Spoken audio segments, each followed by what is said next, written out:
Thank the Minister. Question number 6, Phil Twyford. Thank you, Mr Speaker. My question is for the Minister for Building and Housing. Does the government plan to introduce new policies to reverse the decline in home ownership? And if so, how long will it take to reverse it? Mr Speaker. Honourable Dr Nick Smith. Mr Speaker, yes, although home ownership has been in decline in every census since 1986, spanning a period of 30 years, 4 governments and 12 housing ministers. The answer is in long-term evidence-based policy reform.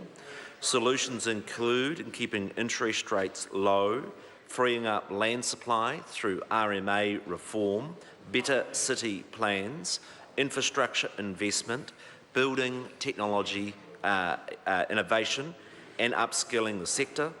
Our supply initiatives in Auckland took 3 years, to the point where rents have now declined in the last year by 3%, when we were growing by over 20%. In Auckland, as a larger market, it will take longer.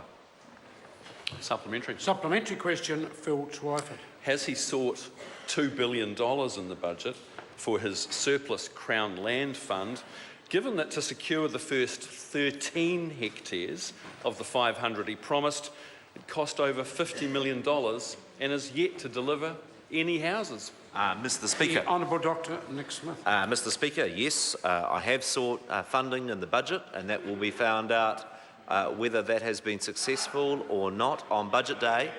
Only a few more sleeps, Mr Robertson, and Mr English will reveal all. In respect of the Crown Land Program, all of the funding that was provided in last year's budget will be expended for that program.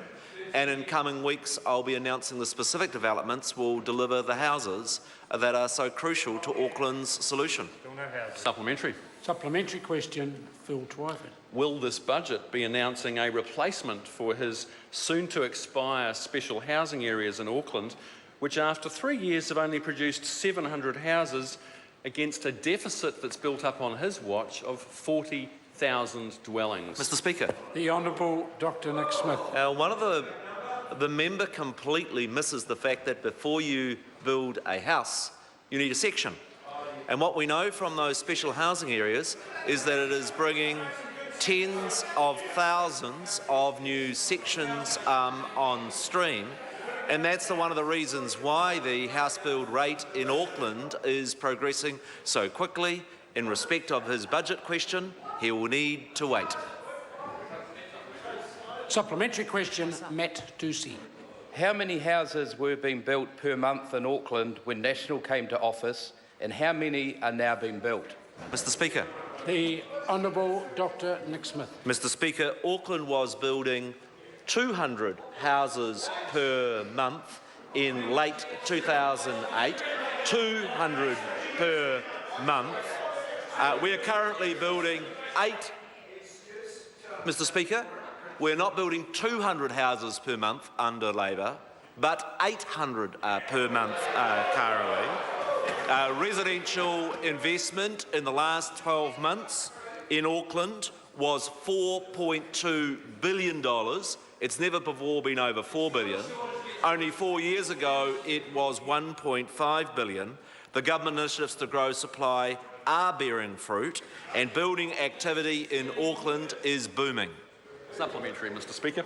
Supplementary question, Phil Twyford. Will he be adopting a large-scale government-backed affordable home building scheme in the budget to deliver what New Zealand really needs, more affordable homes, instead of tinkering with and fiddling with the building tariffs in the last budget, which according to his own officials has had zero impact on building costs? The Honourable Dr Nick Smith.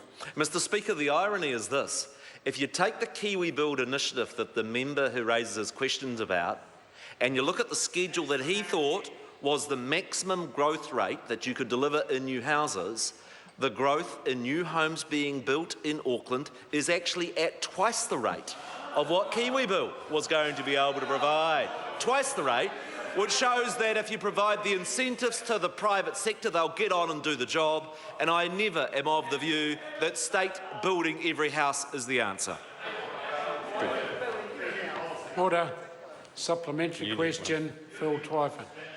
Why should Middle New Zealand have any confidence in the measures in this year's budget will be anything more than token, given that all of his budget housing initiatives so far have done nothing to stop the increase in house prices, have continued to back speculators at the expense of first home buyers? Oh, Mr. Speaker. The Honourable Dr Nick-Smith. What total rubbish. Simple initiative. Last year, Home Start.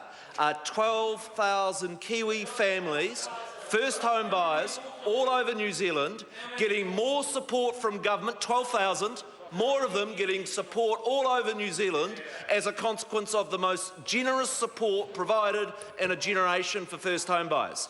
I take the member and challenge him to look at Hobsonville, a development on which a single house was built during Labor's 9 years. They turned the first sod. Yeah, you turned the first sod in 2002. Order. The answer is quite long enough. Order. Question number 7.